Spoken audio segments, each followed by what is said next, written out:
I call the honourable member for Robertson. Thank you, Madam Speaker. My question is to the Minister for Small Business. Will the minister outline to the House how the government's economic action strategy will deliver a strong and prosperous economy? I call the honourable Minister for Small Business.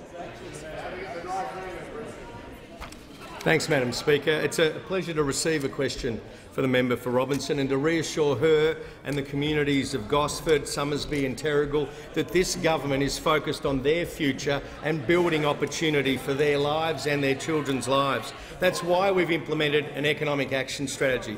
We didn't create this trajectory of debt and deficit that Labor just wanted to add to and make worse and worse, to limit our options for the future and to pass on to future generations a great burden they showed no interest in tackling when in government. We haven't left the problem, but we are dealing with it. We're dealing with Labor's legacy. That's $667 billion worth of debt. As the Prime Minister's outlined, $25,000 for every man, woman and child. That's the trajectory Labor left us on, and all the opposition leader can do is smirk about that legacy. This is a legacy that is limiting our economic prospects for the future and undermining the possibilities that the citizens of our nation can look forward to. That's why we've got our economic action strategy, to tackle the debt and the deficit left behind by Labor and to build the foundations for a strong and prosperous economy for a safe and secure future. That's why we've got $1 billion worth of debt servicing costs every month just to pay for Labor's legacy.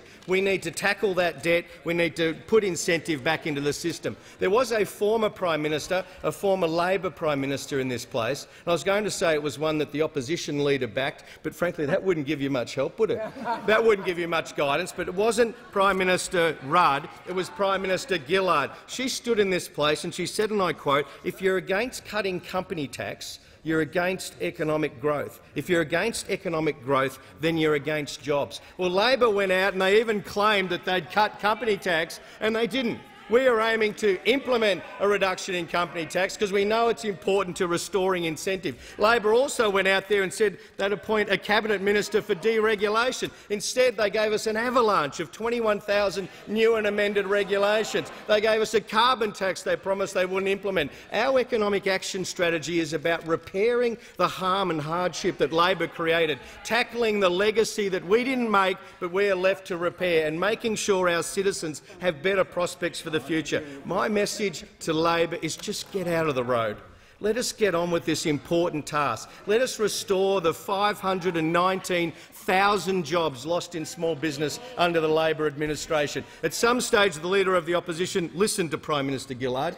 Listen to these words. Listen to even what the other Prime Minister you supported at one stage, Kevin Rudd, had to say about the importance of red tape reduction. Help us by simply doing nothing other than getting out of the road so this side of the parliament can get on with the repairs plan that we need, the economic action strategy the nation's crying out for, and to rebuild opportunity in our economy and the strength so we can be proud of what we leave for our kids.